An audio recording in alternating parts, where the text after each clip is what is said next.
And I was on a plane. I was coming from overseas, and I don't know how this guy got a machine gun on the plane, but he stood up, man. He said, "Everybody, get on the fucking ground! Nobody look at my face!" I started freaking out. Because he was Chinese, I was like, why is he talking like that? He was screaming and crying. I was the only brother on the plane. Well, I thought I was the only brother. I looked over, there was one other black dude. He was from Nigeria.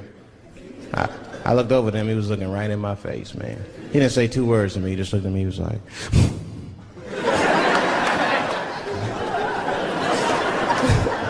He didn't need to talk, I knew just what he was talking about. I looked right back at him, I was like...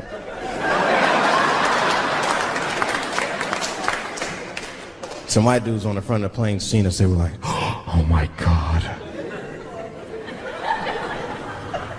I think those black guys are gonna try to save us."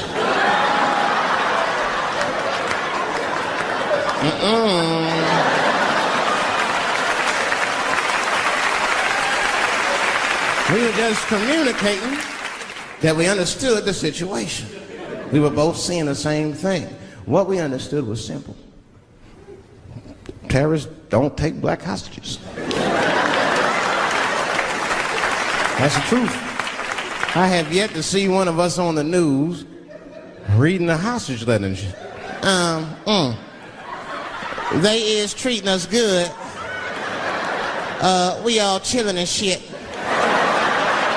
I'd like to give a shout out to Ray Ray and Big Steve and send some Newport.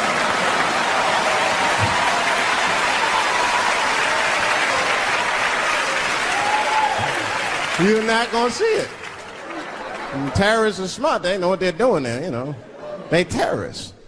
They know black people's bad bargaining chips.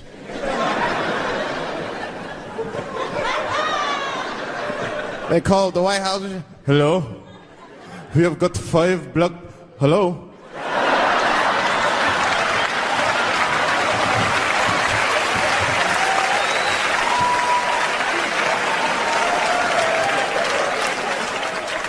Really some scary shit.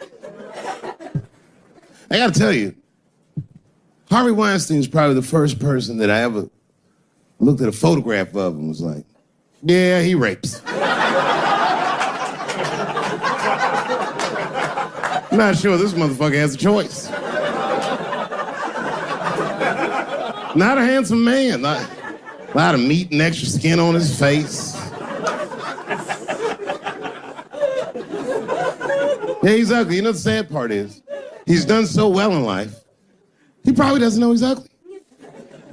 You know, when you're good looking, everybody will tell you, "Oh, you look wonderful, you're so great looking."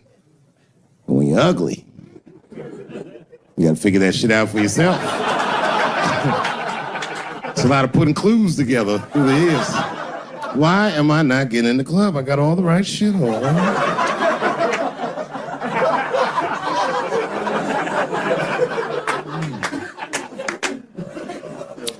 Because if it was Brad Pitt doing that shit, you wouldn't have heard a peep. The girl just come back down like, "I got the part."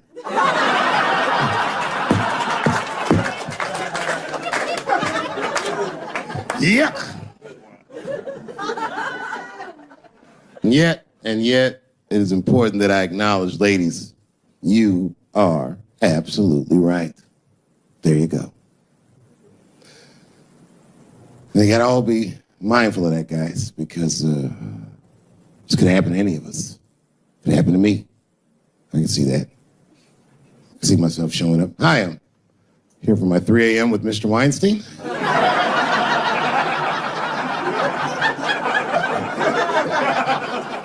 Hey, Harvey, I got your text. I'm here to talk about the script.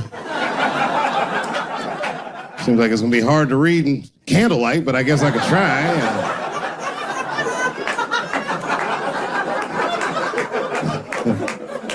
Sound like a fucking nightmare. Could you imagine that shit? Could you imagine if you was in a business meeting and a motherfucker pulled their dick out? In the middle of the meeting, I'd be like, yo, my man, this is the most unprofessional shit I've ever seen in all my days. Just let me finish, Dave Chappelle. I'll put you in all 3 Lord of the Rings.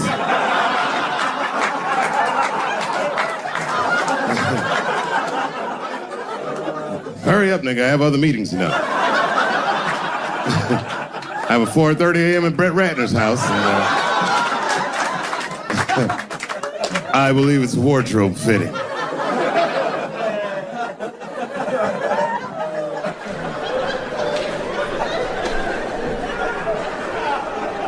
You gotta make life interesting like that, because the shit is flimsy.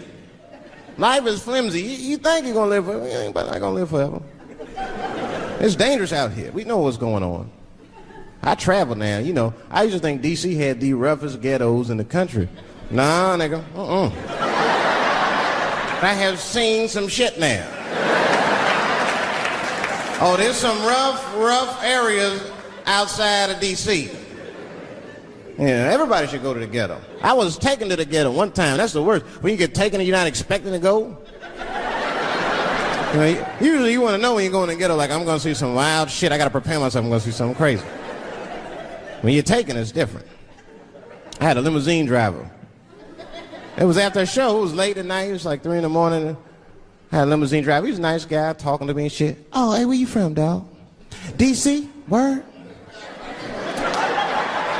That's a rough city, man. And his cell phone started ringing. Hold on 1 second. Hello? Oh, what's up, nigga? What? What the fuck? Slow down. What? What the fuck? No! No! No! Fuck that, nigga. Fuck it. I'm on my way.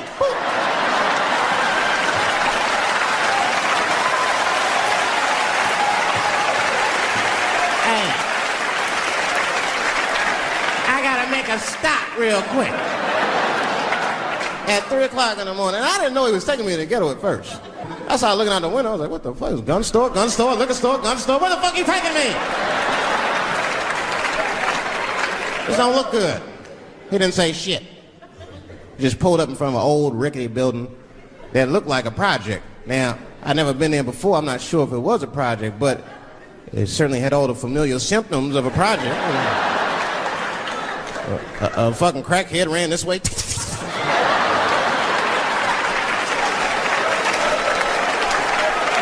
And then another one jumped out of a tree and shit. The driver said, I'll be right back. And left me. Took the keys with him and just left me. At 3 o'clock in the morning, in front of a project, in a fucking limousine. This was not good. I was like, man, I gotta look around and see if I can see some landmarks and figure out where I'm at. Might have to escape on foot. Now, this is when I knew I was in a bad neighborhood. You only see this in the worst neighborhoods. Remember, it's 3 o'clock in the morning. It's 3 o'clock in the morning. I look out the window. It was a fucking baby standing on a corner. Look at this. And the baby didn't even look scared. He was just standing there.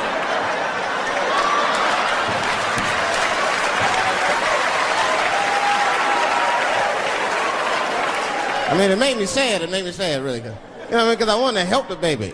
I was like, I don't trust you either. I'm sorry. Click. Click. The old baby on the corner trick, eh?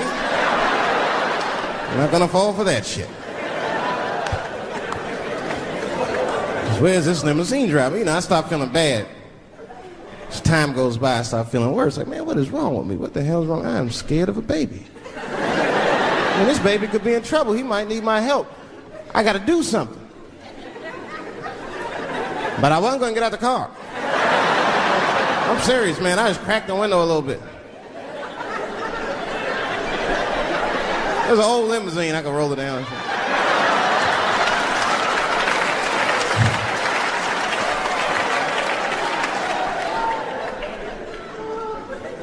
Hey, baby. Baby, go home, man. It's 3 o'clock in the morning. What the fuck are you doing out? The baby said, I'm selling weed, nigga. I said, oh, shit.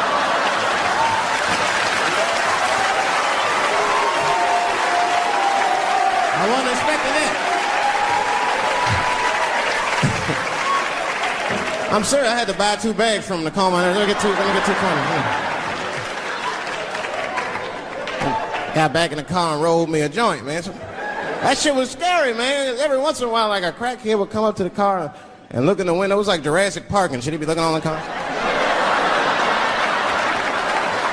Hey, get out of here, cracky. That baby was still standing there, man. Then I started feeling bad again. Yeah, weed make you feel guilty sometimes, you know. Man, what is wrong with me, man? I have just bought weed from an infant.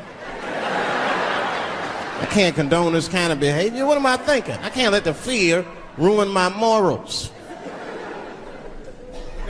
Gotta do something.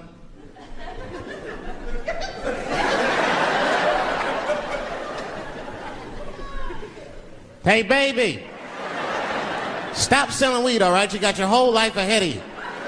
He said, fuck you, nigga, I got kids to feed. I said, God damn.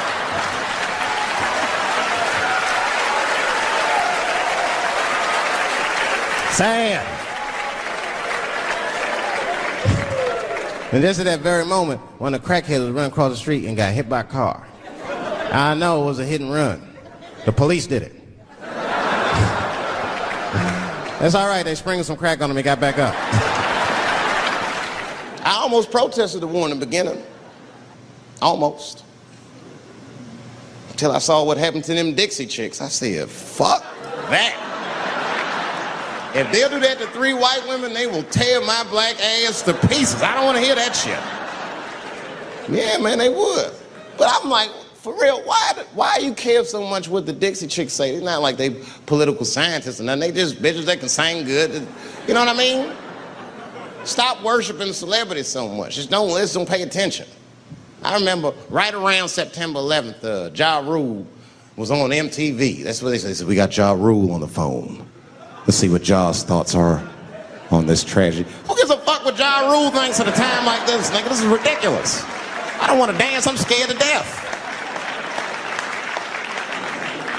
I want some answers that Ja Rule might not have right now. You think when bad shit happens to me, I'll be in the crib like, oh my God, this is terrible. Could somebody please find Ja Rule, get hold of this motherfucker so I can make sense of all this. Where is Ja? Add me Ja Rule.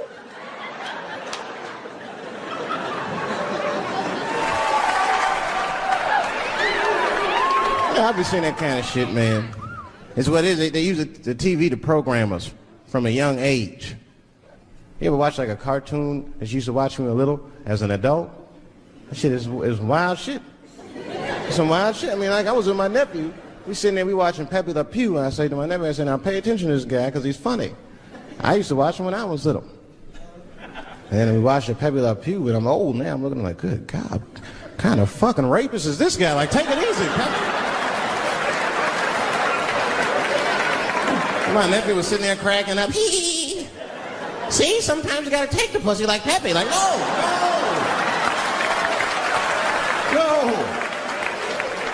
I had to turn the channel real quick. I turned on Sesame Street. I said, oh, phew, Sesame Street. This is much better because now he'll learn how to count and spell. But now I'm watching it as an adult and I realize Sesame Street teaches kids other things. It teaches kids how to judge people and label people. That's right. They got a character on there named Oscar. They treat this guy like shit the entire show. They judge him right in his face. Oscar, you are so mean. Isn't he, kids? Yeah, Oscar. You're a grouch. It's like, bitch, I live in a fucking trash can.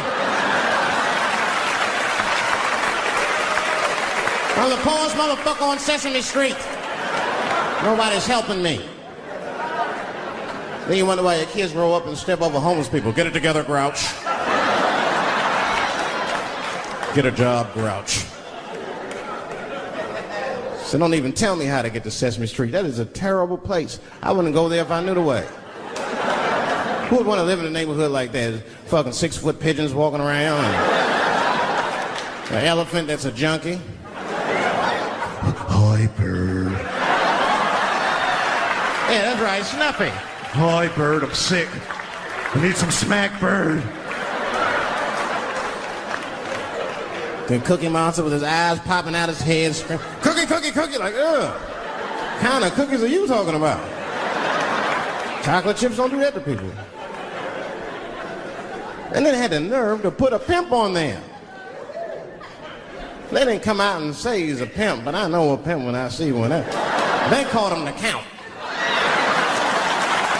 Had a cape and everything.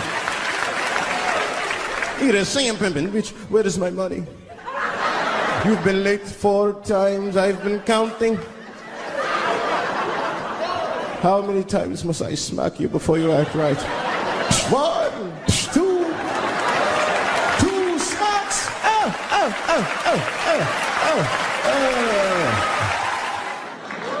That's what I'm waiting for, because the timing of this Michael Jackson shit is what makes me doubt it. Every time this war is going out of control, or the economy gets bad, or something is wrong with the world at large, it's always these moments in history that Michael Jackson will coincidentally jerk off a kid. This is getting a little ridiculous. Like, are you planning this shit? Do you have meetings? Michael, thank you for coming. As you know, Michael, the war has not been going as well as we expected. There's been a lot of hiccups, and the public is asking us a lot of questions, of course. And, well, Michael, there's no nice way to say this, and all I know how to do is be direct, so let me just be direct. We're gonna need you to jerk off another child, Mike. I'm sorry. I am sorry. But it would really help out. Or maybe he did it. Who knows? Who knows? That's the thing. That's what I wanted to say. Who knows? Who the fuck knows? Mike, God, and this little boy know. That's about it. That's about it. The only reason that I can even talk about this shit is because everybody is speculating. They all think he did it. And I don't think he did it. I'm alone in this. I don't think he did it. I'm not gonna say I don't think he did it. That's too strong.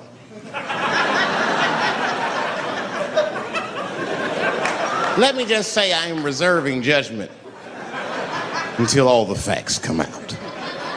But so far from what I heard, I mean, the kid said he was dying of cancer. He was in Make-A-Wish Foundation. He claims he had 2 weeks to live, and it was his dying wish to meet Michael Jackson. Come on, man, give me a fucking break. This kid is 10 years old. He don't remember Thriller. The fuck you want to meet Michael Jackson for, honestly? I remember Thriller, and I just, like, kind of want to meet this nigga. Like, I wouldn't break an appointment to meet him. I'll put it that way. I'd have to already be free. That's ridiculous. It's like if I'm dying in 2 weeks and go, "Oh, mama, get me in a room with Chubby Chuckle." I wouldn't want to meet that motherfucker. My last 2 weeks. Why not Usher or somebody like this? So then the kid claims he goes to Michael's house. This is where it all gets crazy. He does everything you'd expect at Michael's house. They climbed trees and rode roller coasters and Ferris wheels. The chef made cookies, pies, and cakes. They was petting the monkey and the giraffe, sang songs, kid shit. And in the middle of all this childlike activity, for some reason, Mike pulled out some wine and some pills and sucked his kid's dick. Folks, it hurts me to say it. And the kid had the nerve to call that abuse. Motherfucker, that is a good host. God damn, what else do you want? What else do you want? I'm lucky to get a glass of grape drink at my friend's house. Let alone a roller coaster ride and my dick sucked. Mike must be confused, like I brought you in my house, I fed you, I sucked your dick, and this is how you repay me, motherfuckers? This was your wish, not mine. Thought you were dying in 2 weeks. What happened to that motherfucker? I've been in court for a year and a half. You get stronger every time I see you.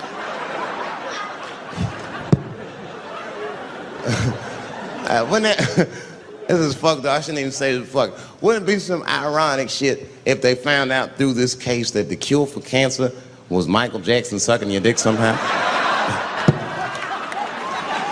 Like if Mike had powers like Green Mile and all the kids like, "Please, Mike, suck our dicks." Never again. He didn't appreciate it. Can we at least study your saliva? Please, Mike.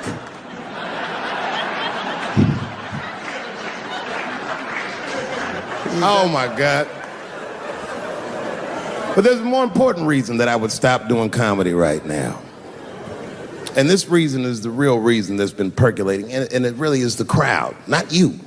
I'm talking about the crowd on the big stage. It's too hard to entertain a country whose ears are so brittle. Motherfuckers are so sensitive, the whole country is turned into bitch-ass niggas.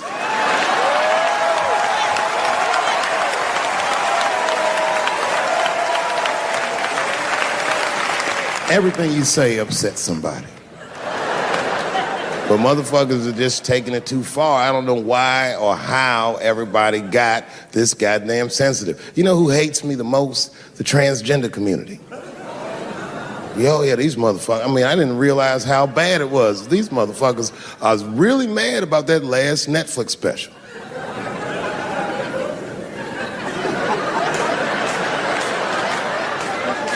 It's tough, man. I don't know what to do about it because I like them. I always have. Never had a problem with them. You know, just fucking around. As a matter of fact, I think I make fun of everybody. And I mean, as a group of people, they have to admit, it's kind of fucking hilarious, man. I'm sorry, bro. It's like, I've never seen somebody in such a hilarious predicament not have a sense of humor about it. They're born feeling like there's something other than they're born as, and that's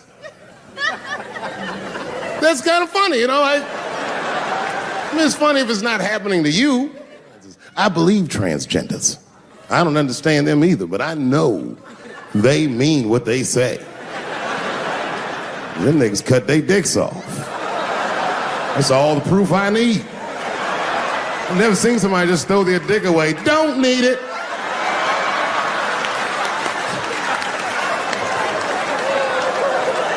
I don't understand, but I believe you and I support your decision, motherfucker. I was doing a show.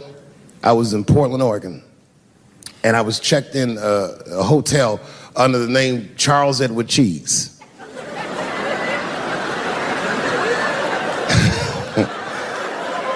I came back to my room late at night, and there was a note. It was like a letter on my desk. It was addressed to Mr. Cheese. So obviously, I'm going to assume that whoever wrote this letter must be an intimate friend of mine. This is not some kind of name that a person would just guess. But then I opened the letter, and it turns out I don't know this person at all. It's a fan letter. You know, I'm not even used to the idea that I have fans, but I'm grateful for it. And I don't read those letters. It'd be nice if I did, but realistically, it's like, what am I, Santa Claus, nigga? I don't have time for this. Like, got shit I want to do. I'm trying to chill. Read all these dreams and wishes from strangers. But I read it. I'd already opened it. So I just read the whole letter. And you know what, man? Whoever wrote this letter truly loves me. I mean, they were really fucking nice in the letter. And then they described to me what it was like to come to the show, how excited they were, how much fun they were having.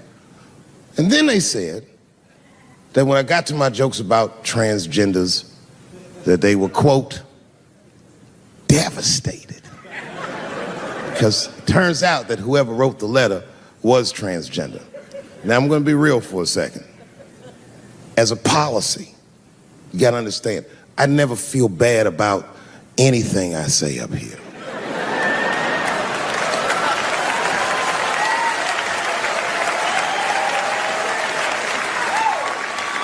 And I would never admit this to you if I hadn't locked your phones up. But it was the weirdest thing. Like, when I read this letter, this shit made me feel bad. I didn't feel bad about what I said, you understand? I felt bad that I made somebody else feel bad. To be honest, I don't even know what I said that upset that person. I have so many transgender jokes.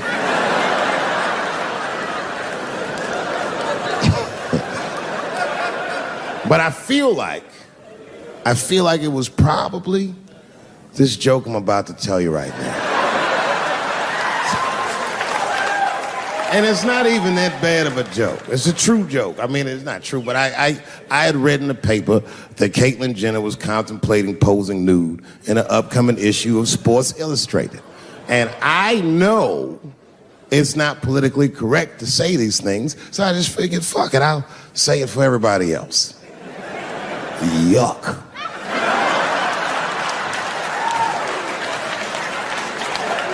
You know, sometimes I just want to read some stats.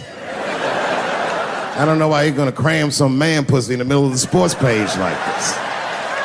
I just didn't think that was the place for it. But I wasn't saying anything like Caitlyn Jenner's a bad person. I'm not mad at her for doing it. Not even mad at Sports Illustrated. If I'm mad at somebody, I'm probably just mad at myself. You understand? Because deep down, I know that I am not strong enough to not look at those pictures.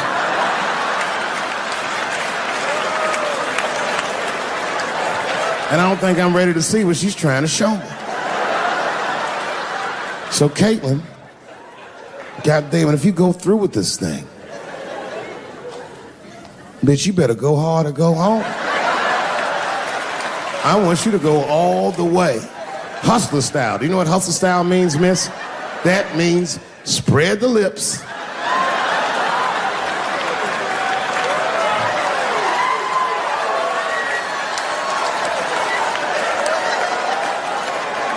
I hope she spreads her lips and there's an itty bitty dick inside. Ah! The show is behind the curtains.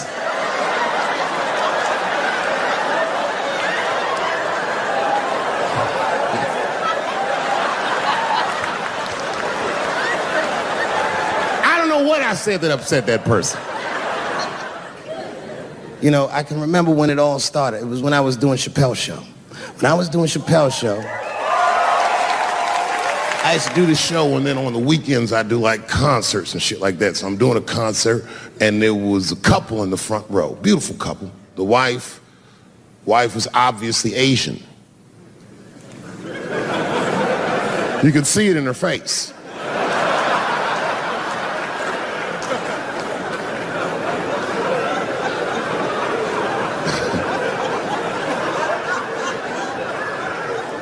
The husband, this motherfucker was mysterious, to say the least. Couldn't quite pinpoint where he was from. Caramel-colored fella, very nice hair, but he could have been from anywhere. Bangladesh, Mexico. I can't guess with a nigga like this. All I knew for sure about this guy is that his wife was a bitch. I could see that in her face, too. No, he was laughing and having a good time, and she was scowling at me at a goddamn comedy show. I couldn't figure it out. And then I realized at some point that she was pregnant, and I was smoking on stage. I said, oh my God, that's probably why she's mad. So I started to put my cigarette out, but then she hit me with one of them fake non-smoker calls. So I just kept smoking. I thought to myself, bitch, that baby will be fine, relax. And I tried to break the tension. I just asked her. That's all I said. I go, hey, where are you guys from anyway? And I could tell that she was on to me. She goes, very condescendingly, she says, I'm from California. If you're asking my ethnicity, I am Chinese. And her husband was just cool about the shit. He was like, I'm Mexican, bro. I said, well, I'm sorry if I offended you by asking, but you're a very beautiful couple. And miss, there's no question that you're gonna give birth to the hardest working baby this world has ever seen.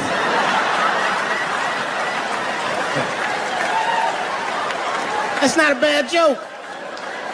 She got very upset. She got up to leave immediately, but she didn't just leave. She had to take one last dig at me on the way out. I will never buy one of your fucking DVDs again, Dave Chappelle. I said, ma'am, with all due respect, Chinese people don't buy DVDs.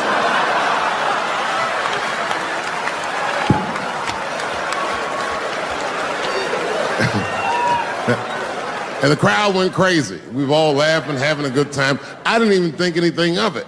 And then Just 3 days later, this lady sends a fucking letter to my promoter telling him not to book me for shows anymore because I was, quote, racist, and I'm quoting her, insensitive to the nature of my interracial marriage. I was like, word, bitch, I was. If she had just done a little bit of research, she would know that I myself am in an interracial marriage. That's right. In fact, my wife is Asian too. Surprise, bitch, I'll see you on Thanksgiving.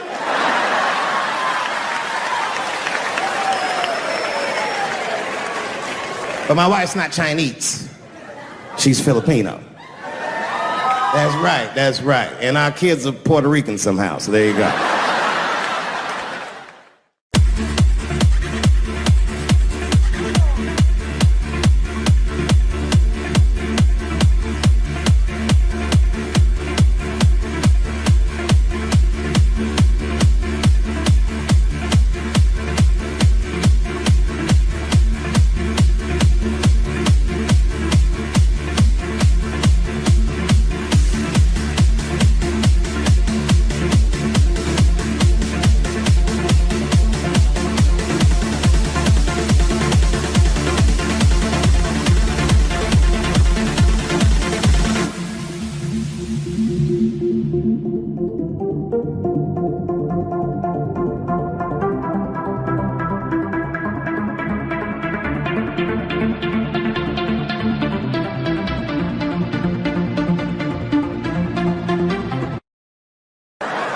I knew one of these nights, it's like somebody gonna throw a banana at me one of these nights, niggas.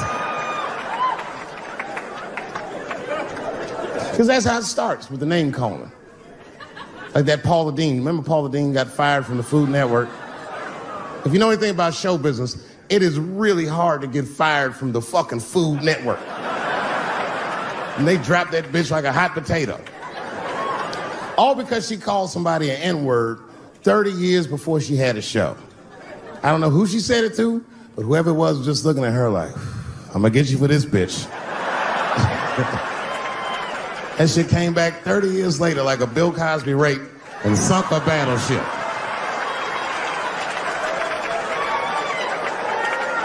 And every black person was mad, but we weren't like that mad.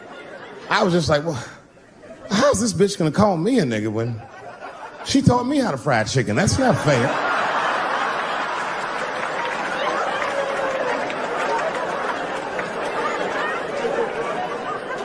I think Donald Sterling shit was more serious.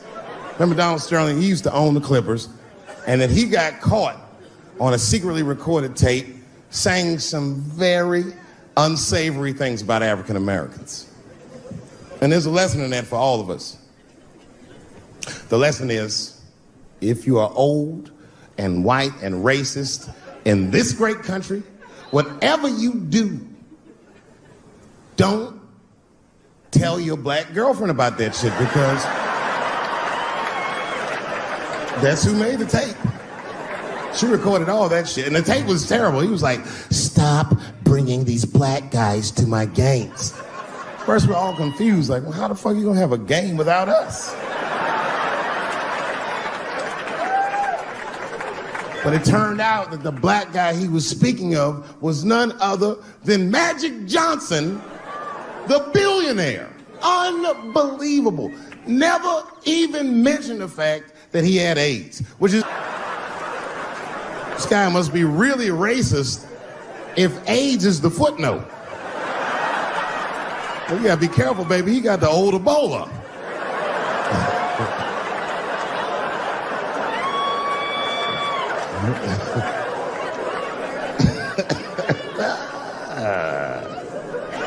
You can say what you want about that girl, but I'm gonna tell you right now, she is a goddamned hero. Because you might have thought these things were happening before, but now you can see it all in front of you without a shadow of a doubt. That shit actually went down. She sucked that old guy's dick. She really took one for the team on that one. That's really gross. This dick is like 80 years old. It's like tasting history.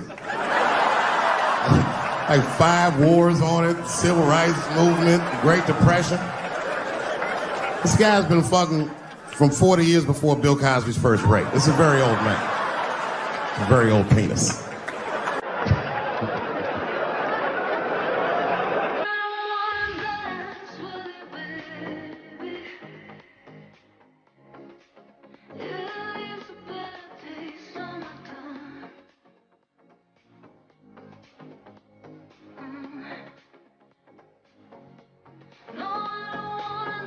But all that shit is still, it's just name calling. Like, name calling does not break the modern black man. That's not gonna do the trick.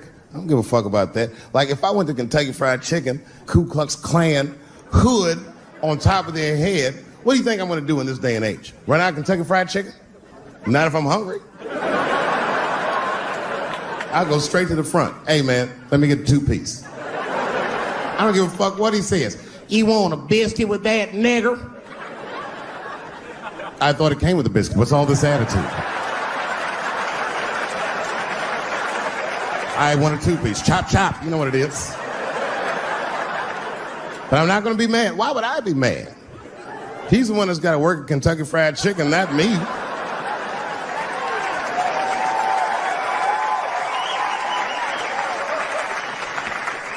Well, how about this? What if I lived in Austin and I had a white girlfriend? It's possible in Austin. As a matter of fact, some people say it's necessary, but that's not the point. And me and my white girlfriend at home one night and we're just doing what lovers do. Maybe she's butt naked and she's down on one knee, giving me a hand job. I love a good hand job. And she's really jerking me off. You know, getting her obliques nice and tight. I got a huge dick, so she's like, And I'm like, wow, this really feels wonderful. I think I'm gonna come, nigger. I know, that's a tough one. But what do you think I'm gonna do? Hey!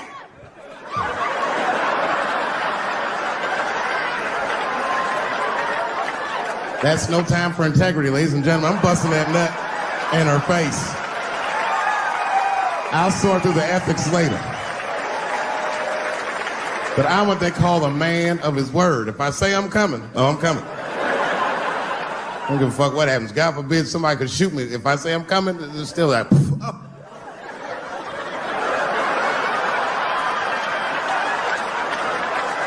Doesn't mean I like getting shot. I knew one of these nights, it's like somebody gonna throw a banana at me one of these nights, niggas. Because that's how it starts, with the name calling. Like that Paula Deen. Remember Paula Deen got fired from the Food Network? If you know anything about show business, it is really hard to get fired from the fucking Food Network. And they dropped that bitch like a hot potato. All because she called somebody an N-word 30 years before she had a show. I don't know who she said it to, but whoever it was just looking at her like, I'm gonna get you for this bitch. And she came back 30 years later like a Bill Cosby rape and sunk a battleship.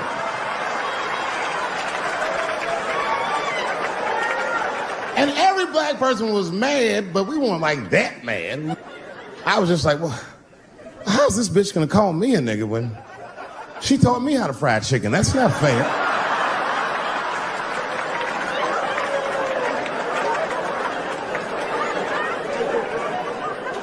I think Donald Sterling shit was more serious. Remember Donald Sterling? He used to own the Clippers, and then he got caught on a secretly recorded tape saying some very unsavory things about African Americans. And there's a lesson in that for all of us. The lesson is, if you are old and white and racist in this great country, whatever you do, don't tell your black girlfriend about that shit, because that's who made the tape. She recorded all that shit, and the tape was terrible. He was like, stop bringing these black guys to my games. First, we're all confused, like, well, how the fuck are you gonna have a game without us? But it turned out that the black guy he was speaking of was none other than Magic Johnson, the billionaire. Unbelievable. never even mentioned the fact that he had AIDS, which is, this guy must be really racist if AIDS is the footnote. Well, you gotta be careful, baby. He got the old Ebola.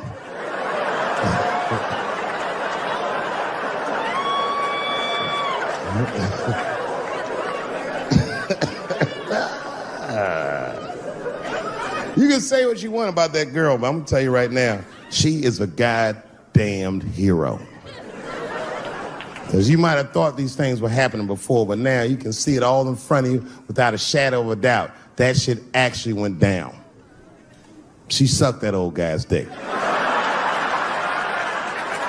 She really took one for the team on that one. That's really gross. This dick is like 80 years old. It's like tasting history. Like 5 wars on it, civil rights movement, Great Depression. This guy's been fucking from 40 years before Bill Cosby's first rape. This is a very old man. A very old penis.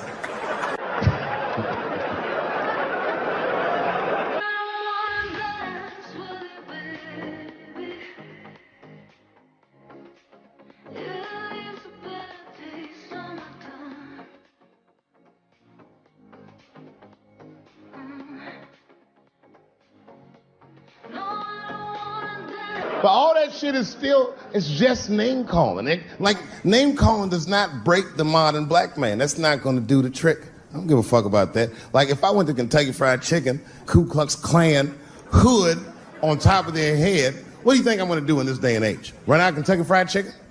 Not if I'm hungry. I'll go straight to the front. Hey man, let me get a 2-piece. I don't give a fuck what he says. You want a biscuit with that, nigger? I thought it came with a biscuit. What's all this attitude? I want a 2-piece. Chop, chop. You know what it is. But I'm not going to be mad. Why would I be mad? He's the one that's got to work at Kentucky Fried Chicken, not me.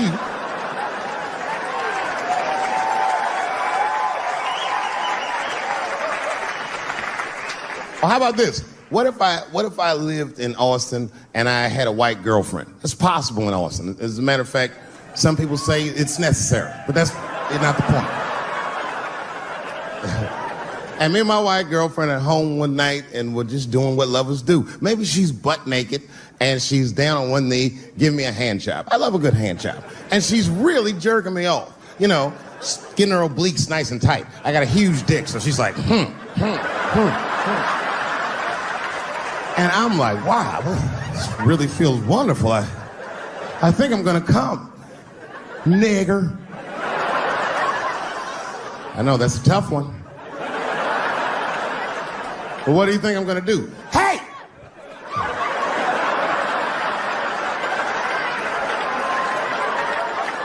That's no time for integrity, ladies and gentlemen. I'm busting that nut in her face. I'll sort through the ethics later. But I'm what they call a man of his word. If I say I'm coming, oh, I'm coming. I don't give a fuck what happens. God forbid somebody could shoot me. If I say I'm coming, it's still that. Oh.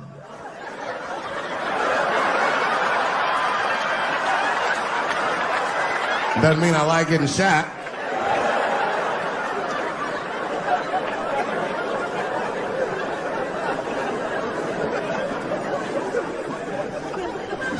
Boy. Yeah, tough time for the blacks. I'm not gonna say nothing about the police. I'll leave that for Chris Rock. Celebrity hunting season. Doesn't matter what I say, they're gonna get everybody eventually. Like, look, I don't think I did anything wrong, but we'll see.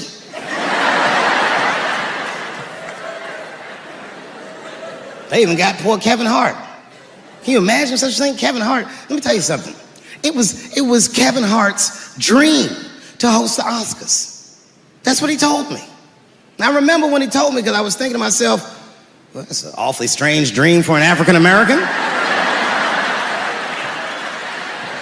Kind of nigga dreams of hosting the Oscars. Kevin did, that's who. And he did it. Against all the odds, Kevin became the most famous comedian this world has ever seen, and he got the job that only one black man before him had had. He was gonna host the 80th Oscars. And I don't know what you know about Kevin, but I know Kevin Hart is damn near perfect. As close to perfect as anybody I've ever seen. In fact, Kevin is precisely 4 tweets shy of being perfect. 10 years ago, Kevin had made some very homophobic comments. And I'm not gonna repeat what he said, because this is Atlanta.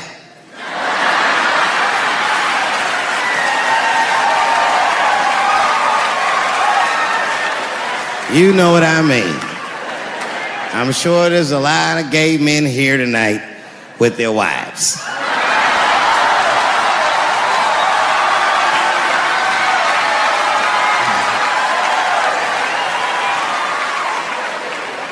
Far be it from me to offend anybody. All right, I'll tell you what he said. But just remember, these were not my words. These were Kevin's words. And it was a long time ago. And I'm paraphrasing because I'm not good at telling other people's jokes. Okay, Kevin said that if his little son was demonstrating or exhibiting homosexual behavior around the house, that he'd chastise him. He'd say, hey, that's gay. And then he said he would smash a dollhouse over that child's head. Ooh, the gay community was furious. And I don't blame them. I got a lot of gay friends. And all of them, 100% of them, all have told me fucking horror stories about the shit they had to go through just to be themselves. Crazy, crazy stories. And in all those stories, I gotta say, not one of them has ever mentioned anything like their father smashing a fucking dollhouse over their head. Because clearly Kevin was joking. Think about it. You would have to buy this nigga a dollhouse to break it over his head in the first place. Does that sound right? Is anybody gonna do that? The gay community was upset, and then they put so much pressure on the Academy of Motion Pictures and Sciences that they went to Kevin and said, if you don't apologize to that community, then you cannot host these Oscars. And then Kevin said, fuck it, I quit.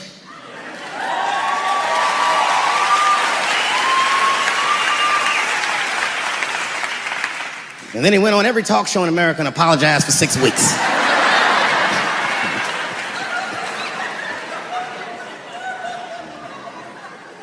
Kevin fucked up. I understand the mistake he made because I've made the same mistake early in my career. This is many years ago, 15 years ago. It's when I was doing Chappelle show. There's a, thank you.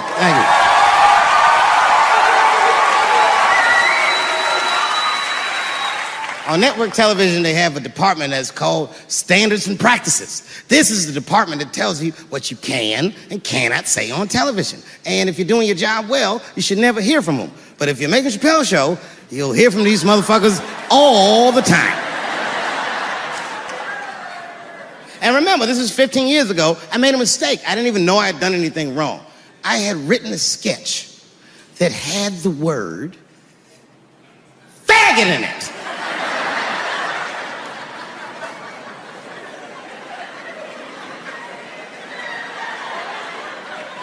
So I had to go to Standards and Practices. They called me up. I don't know why they're calling me, but I like the lady that runs the department. She's usually really fair, and it was one of my favorite people I've ever worked with. So she sits me down. We have a nice conversation. She tells me, oh, the sketches are great. I go, oh, fantastic. Well, then why am I here? She said, because, David, there's no way that you can ever say the word faggot on our network. I didn't know I did anything wrong. I didn't try to defend myself. I said, all right, fuck it, I'll take it out. Have a good afternoon. And as I was leaving, it occurred to me, hey, Renee, quick question. It's just a question. Seriously, I want to know, like, why is it that I can say the word nigger with impunity?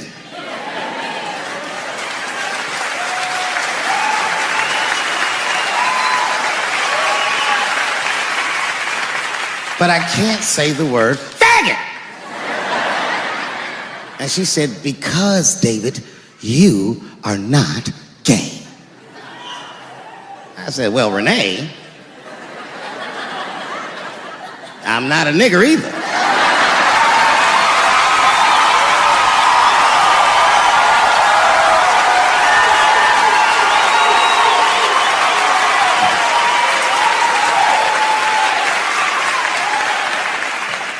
But you see, what I didn't realize at the time and what Kevin had to learn the hard way is we were breaking an unwritten and unspoken rule of show business. And if I say it, you'll know that I'm telling you the truth. The rule is that no matter what you do in your artistic expression, you are never, ever allowed to upset the alphabet people. You know who I mean. Those people that took 20% of the alphabet for themselves.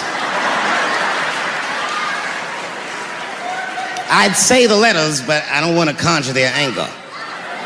It's too late now. I'm talking about them L's and them B's and them G's and the T's. People be surprised. I have friends, all kinds of letters. Everybody loves me and I love everybody. I got friends who are L's, I got friends who are B's, and I got friends who are G's. But the T's hate my fucking guts. And I don't blame them. It's not their fault, it's mine. I can't stop telling jokes about these niggas. I don't want to write these jokes, but I just can't stop.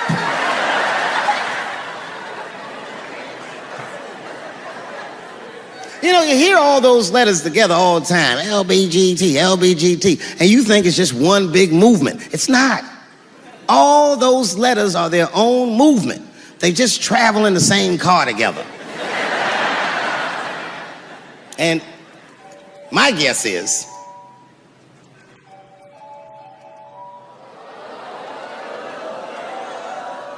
what is this, high school? This nigga probably got a babysitter or something. Go on and answer your phone, nigga. Just get that shit out of here. I'm in the middle of something important. Wouldn't it be funny if we made fun of him? He's like, and he went outside like, hello? Mama's dead. Oh no! Mama's dead.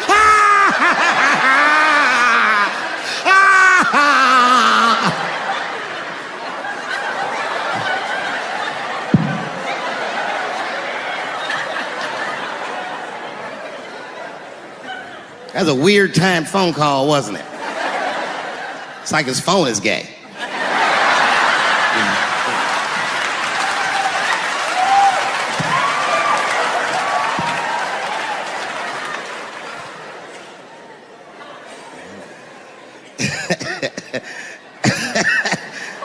Like I was saying, my guess is the G's are driving that car. That makes sense to me, because there's white men in the G's. And these people are trying to get around discrimination and oppression. And you know how white dudes are. We know these roads. In fact, we built these roads. The rest of you buckle up, we'll get you to where you want to go. So the G's are just driving the car. Of course, next to the G's in the passenger seat is the L's. Everybody likes the L's, except for the G's. I don't know what that's about. I just know the G's don't like them that much. And the G's always say like little subliminal digs on them. It's unnecessary shit. It's not mean, but you know what I mean? They just be like, I wouldn't wear that. The only thing that breaks the tension between the L's and the G's are the B's in the back seat. That's right, there you go. Everybody scream out when you hear your letter.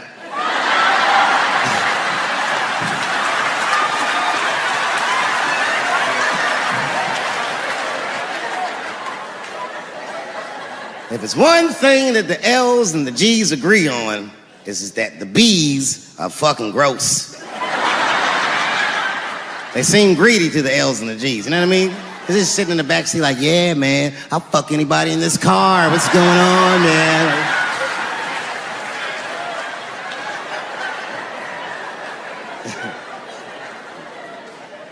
And sitting next to the B's, all the way in the backseat by themselves, looking out the window.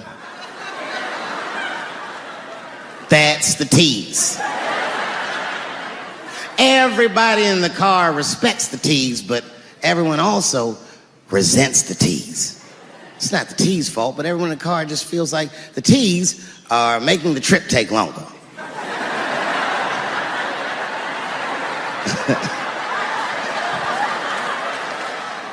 Anything the T's say gets on everybody's nerves. And then the T's don't even say anything bad. They just be in the back talking to himself.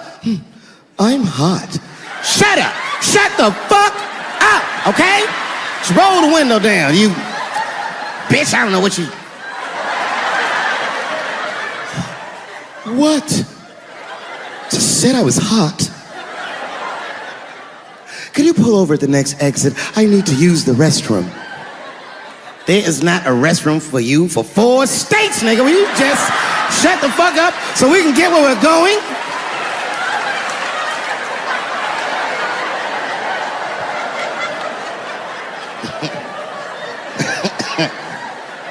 And just when that car can't get any more tense, the cues are a hitchhiker that they pick up on the road.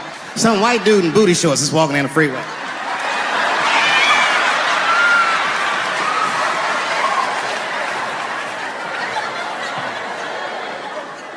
Jesus see him. That guy might be one of us. Hey, are you okay? Need some help? And he come over there with them booty shorts leaning on the window. Hey, what's going on, fellas? Lady. Whatever pronoun makes you feel comfortable in the back.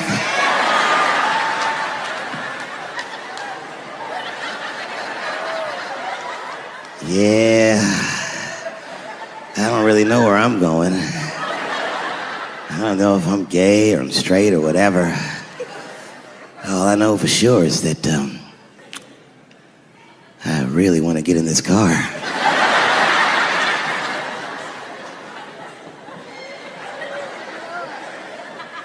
And they make him get in and sit in between the B's and the T's. I feel bad for T's, but they're so confusing. And it's not all my fault. I feel like they need to take some responsibility for my jokes. Because I didn't come up with this idea on my own. This idea that a person can be born in the wrong body. But they have to admit, that's a fucking hilarious predicament. It's really fucking funny. And if it happened to me, you'd laugh, wouldn't you? That wouldn't be funny if it happened to me? I think it would be. What if it did? What if I was Chinese, but born in this nigga body? That's not funny. And for the rest of my life, I had to go around making that face. Hey, everybody, I'm Chinese! And everyone get mad. Stop making that face. That's offensive. What? This is how I feel inside.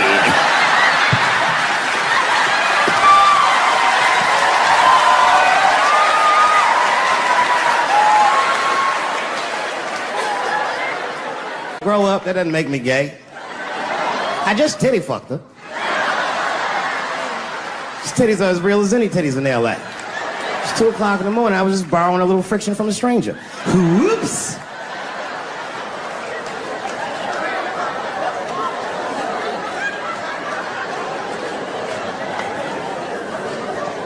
It's the madness of youth. It's the types of mistakes that a man makes when he's young. I wouldn't even know that it's necessarily a mistake. It was a wild night out. But I don't do it like that anymore. I'm old. I'm 44 now. Dang. It's the first time in my life I've ever started to physically feel my age. It's tough, man. You know how I'm getting old? This is embarrassing, but I was in my hotel room. I'm not gonna lie, I was jerking off, and I was really sweating it out. And this is when I knew I was old. I just gave up in the middle, nothing even happened.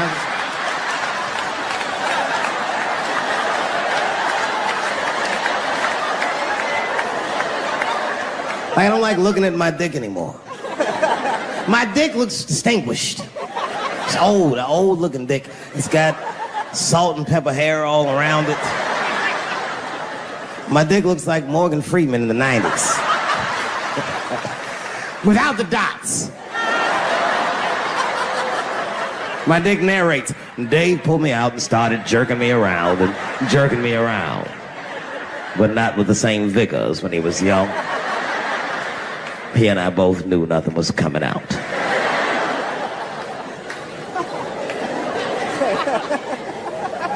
I see my age in my children. I came home from the road. This is not long ago. I've been gone for, if you can picture, I was gone for weeks and weeks. And when I came back, nobody was home. Now, one person in my family thought that maybe I'd like to see them when I got back. Like, they knew when I was coming back, but they just weren't home. And that shit was a wake-up call. You know, like when my kids were little and the tour bus would pull up to the house, these motherfuckers would spill out. Dad is home, hooray! And they'd hug me and kiss me, and then as the years went on, they'd get less interested. Hey, everybody, look, it's Mr. Promises back from the road.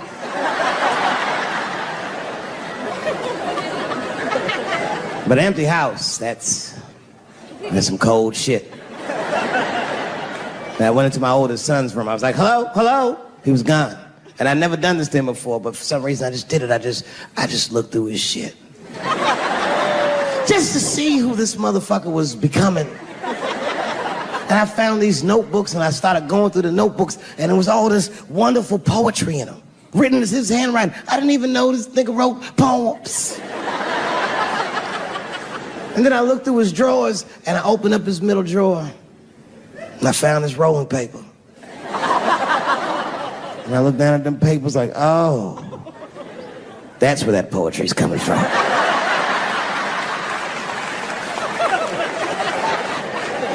And that shit broke my heart. I mean, I smoked weed, but I mourned my son's innocence. And I cried a little bit. And I took his papers upstairs to my room. Rolled some weed that I'd hid from the family. And I got really high. And then I got paranoid, so I put his papers back how I found them. So he wouldn't know what I was up to. This nigga won't even know that happened until he sees the special. Yeah, nigga, I found your papers. He's a cold motherfucker. Let me tell you, this kid is only 16 years old. Listen to what he did to me. This motherfucker calls me up in the middle of the night. It was 1 o'clock in the morning. He goes, Dad, don't be mad. I knew something was terribly wrong. I said, what's going on? He said, listen, I'm fine. And don't forget, you told me to do this. I'm at a party, and my designated driver had too much to drink. And me and my friends need you to come pick us up. I said, Jesus Christ, it's 1 o'clock in the morning, nigga. I am shit-faced.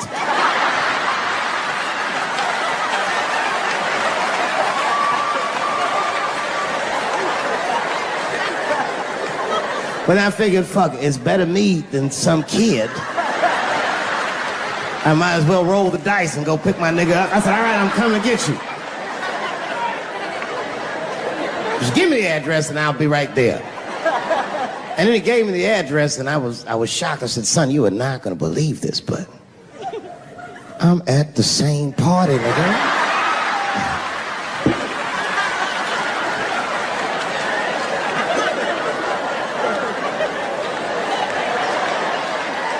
They grow fast, don't they? Can I ask you a weird question? I want to make you feel uncomfortable. You don't have to answer it, and if it doesn't go well, we'll just edit it out anyway. Is it weird to be the only white people in a row?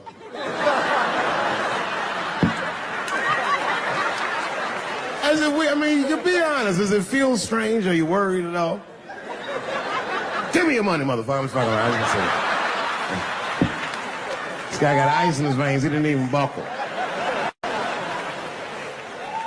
You know, like many black men my age, the first time I voted was 8 years ago. Right. I saw Obama on TV and said, oh, I'm voting for this nigga. I remember the day I voted for Obama. I voted in Ohio, and my vote matters in Ohio. Ohio is a battleground state. But when I pulled up to the polls, all the soldiers were in line. There were so many black people in that goddamn line. I didn't even know it was a polls. I thought it was a check cashing place.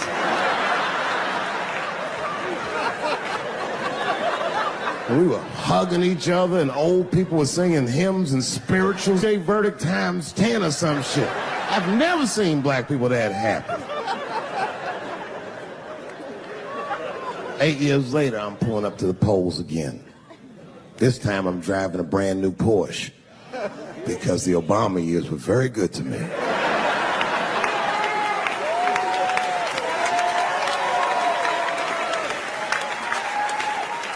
I was early voting. And when I parked my car, I figured out something that it would take the rest of the country another week to figure out. I understood that Donald Trump was going to be our next president because in Ohio, unlike D.C., you could see the results in the parking lot. It's all these goddamn pickup trucks and tractors and shit.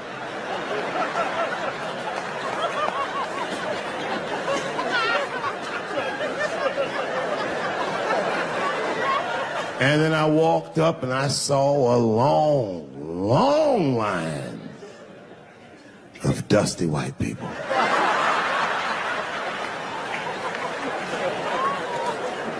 Yes, ladies and gentlemen, these were the poor whites. I must tell you, I've never had a problem with white people ever in my life. But full disclosure, we've gotten a lot of trouble out of them. And I've never seen so many of them up close. I looked them right in their coal-smeared faces. And to my surprise, you know what I didn't see? I didn't see one deplorable face in that group. I saw some angry faces and some determined faces, but they felt like decent folk. No, they did. In fact, I'm not even lying, and I didn't sound fucked up, but I felt sorry for them. I know the game now.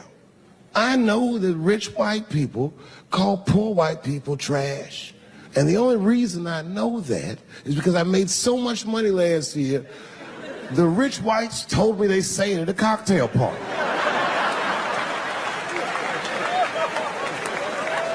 And I'm not with that shit.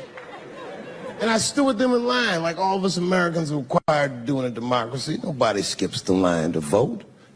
And I listened to them. I listened to them say naive, poor white people things. Man, Donald Trump's gonna go to Washington and he's gonna stand there thinking to my mind, you dumb motherfucker.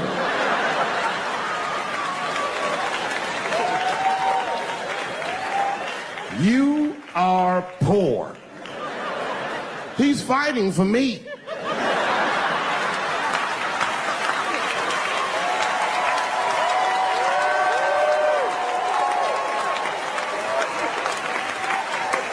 I said, I need a gun immediately. The guy didn't answer, no questions. He just grabbed a 12-gauge shotgun, handed it to me. I'd never even held a gun before. I'm not a dummy. I'm like, well, I need some bullets too. And the guy reached under the counter, put 2 box shells on the counter. He said, all right, buddy, which box do you want? I didn't know. One box had pictures of some ducks on it. The other box had pictures of some deer. I said, well, what's that box with them ducks? He said, oh, that there's birdshot. And then he goes just like this, I'm not exaggerating, he goes, that won't kill a man.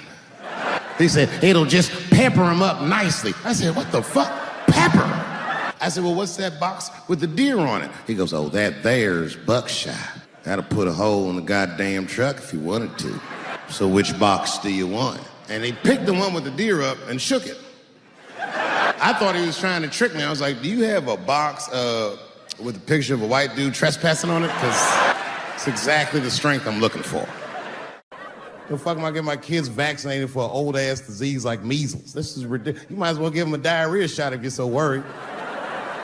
Diarrhea has a bigger body count than the measles do. You know, diarrhea is funny today, but 100 years ago, if your ass had diarrhea, you were a goner. There was like a 0 chance of survival. You get that first squirt, uh-oh. Better start getting my affairs in order. But I don't have much time. It's diarrhea. It's very serious. You just watch your buddy slowly die in a pool of his own shit. I give up diarrhea. Too strong. Nowadays, your buddy just be like, oh, well, you got diarrhea? Just eat a banana, nigga, drink some water, let's get to the club. Still make last call. Because if these women were serious, you know what they would have done? They all would have fired their agents. And they would have went to the mailroom of one of these big agencies and found a woman that was busting her hump in there and said, if you want to talk to us, then you have to talk to her. And if they did that, then she would be big and they would be big and nobody would get fed to Harvey Weinstein. But did they do that? No. Was that their idea? No. Surprisingly, it was mine.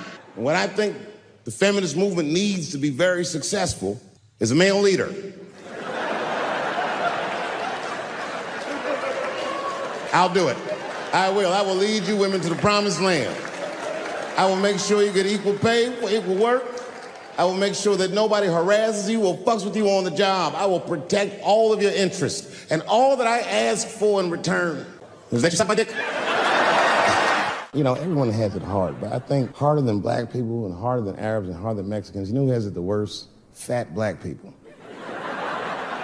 It's hard for white people to understand, but that's what I'm saying is very true.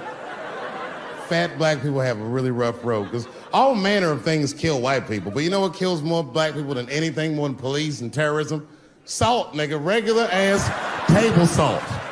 Here, white people are getting Ebola cures and shit, and meanwhile, I'm dying from fucking the flavoring. Look, honestly, I'll stop talking about it. Let me say this, though. Let me just say this. Can we all just say that we've seen it coming? Were you surprised? It's like when that guy threw that banana at me. Do you think I was surprised? Hell no. I've been in show business 30 years. I was expecting this banana. I knew one of these nights, it's like somebody gonna throw a banana at me one of these nights, niggas. I'm just being real. It's fucked up, man. It's a tough time for the blacks. I love you too. And then here comes the banana peel. I'm waiting on it in a second. You know, that's how it starts. I saw in the paper today that the guy that threw the banana at me got arrested again because he threw a banana at another motherfucker in a bar in Santa Fe. Look it up online after the show. He actually did that. And that guy was black too. I'm just saying. And you know what a guy said he did it at night? He said, I did it because Dave Chappelle is racist. So, nigga, that's not the best way to handle that if I am racist. What if Martin Luther King just went around throwing tuna casserole on white people? Would that work? Huh? I seen your girl bubbling. She's drunk as hell, buddy. Listen, sir, I don't know what she's saying, but just take my advice. Get some water in her, or you're gonna have some dry pussy when you get home. I remember I was at this bar one time. This is that kind of bar it is. I was in there one time, I was fucked up, and I turned around to everybody in the bar, I go, hey, everybody, I'm gonna buy everyone in the bar around the drinks. And all the motherfuckers like, hoorah! And the bartender knew I was drunk, so she pulled me aside. Mr. Chappelle, are you sure about that? That's going to be $16.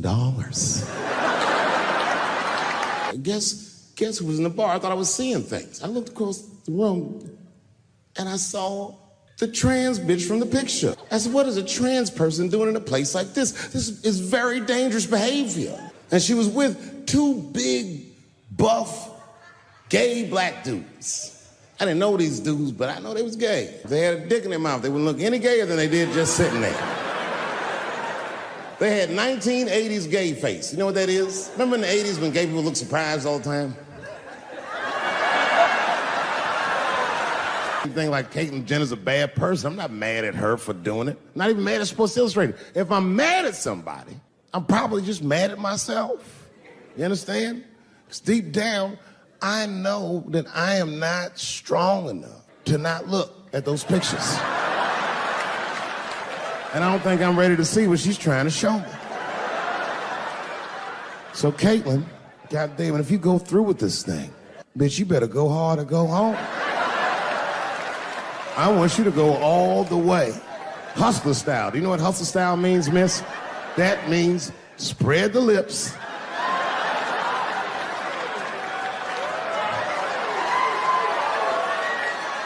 I hope she spreads her lips and there's an itty bitty dick inside. Ah!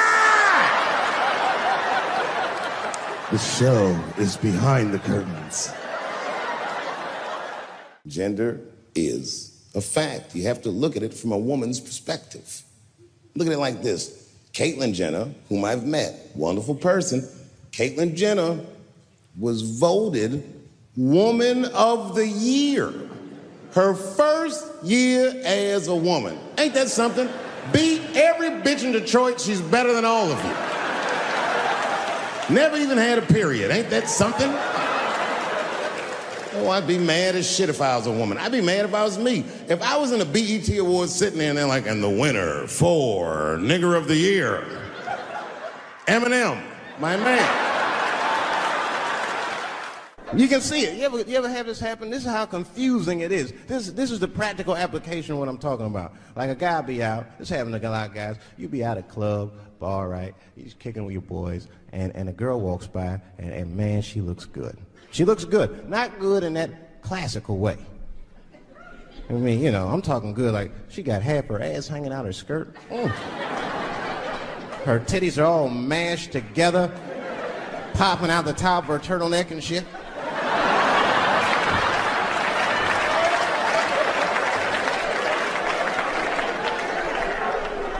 And you with your buddies, right? You with your buddies, you got a couple drinks in you, and you see a girl like this, you might try to talk to her. This might not come out right. I don't know what you say, but damn, look at them titties! Right?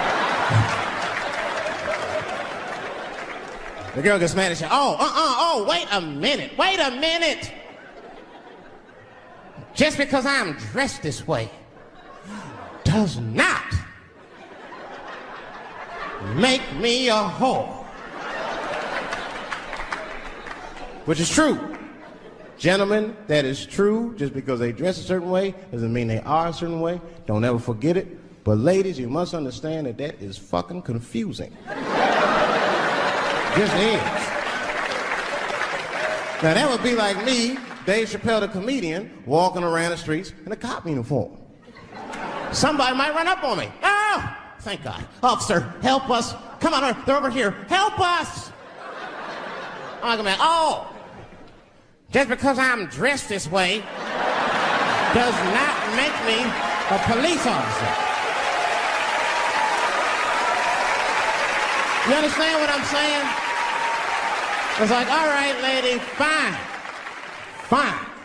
You are not a whore. But you are wearing a whore's uniform, I'll tell you that shit right now. I know it's fucked up, but I'll tell you the truth. You know, everything's funny. Everything's funny till it happens to you. 3 months, a mere 3 months after that terrible attack that Chris Rock endured, I was on stage at the Hollywood Bowl, and a lunatic jumped out of the crowd and attacked me. Now, I gotta tell you, if it happens to you, you don't even know what the fuck is happening. It was like slow motion. I just looked over. I don't know this nigga. And I just looked and said, oh my God, I'm being attacked. And this motherfucker was ragged. He jumped at me. He was like, ah! I'm old, but I'm fast. I caught this motherfucker's head with my hand and pulled his hoodie over his eyes. I can still feel his head in my hand. It was spongy. He had been growing dreadlocks. Not the beautiful dreads that Rastafarians grow. These were accidental LA homeless dreads. This shit had leaves and sticks and bottle caps and shit in it.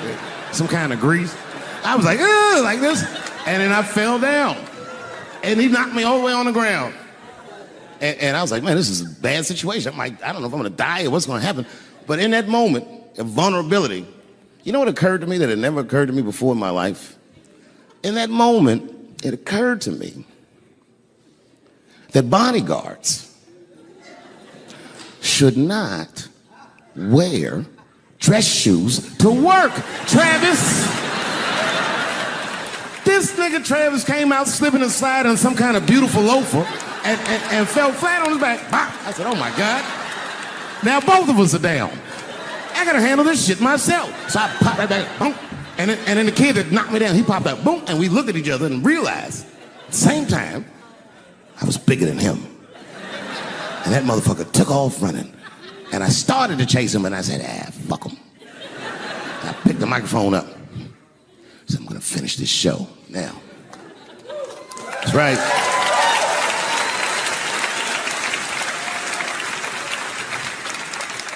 For 3 months before that, I'd been making fun of Chris Rock.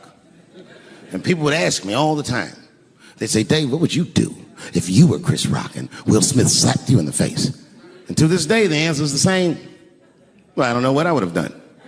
I've never been in a situation that extreme. But I do know now what Will Smith would not have done. And that is enjoy the rest of his evening. Man, listen. We gave that kid a good wall. We was whooping his ass. Not we, I mean, I was on stage trying to think of a joke to tell, but they was beating this nigga up right behind me. Everybody could see it. Everybody could see it. And I'm sitting up there trying to think of what to say. And I'm tongue-tied. Me, of all people, can't think of anything to say. Look at my karma. Just that moment. Of all the people in the world, Chris Rock walks from backstage, walks up to me in front of 20,000 people, grabs the mic out of my hands and looks at the crowd and goes, "Was that Will Smith?" Man, motherfuckers fell out of their chairs laughing. I was standing there looking stupid. I was fucking furious because I'm thinking in my mind, nigga, this is my attack. You got attacked 3 months ago. Now you have jokes. So I snatched the mic back from Chris and tried to get one off, but my shit did not go good at all. I didn't know what to say. I was just like, it was a trans man. And the crowd was like, boo. It's LA, we like trans people, boo. I know, I felt so bad. I felt so bad. But I know why I did it. You'd have to be there to understand, but man, when that guy tackled me, it was like it's like a movie or something. You gotta picture this. Picture a famous person you like. Every famous person you could imagine was at that show. It was like the biggest night that Hollywood had ever seen. And when that guy tackled me,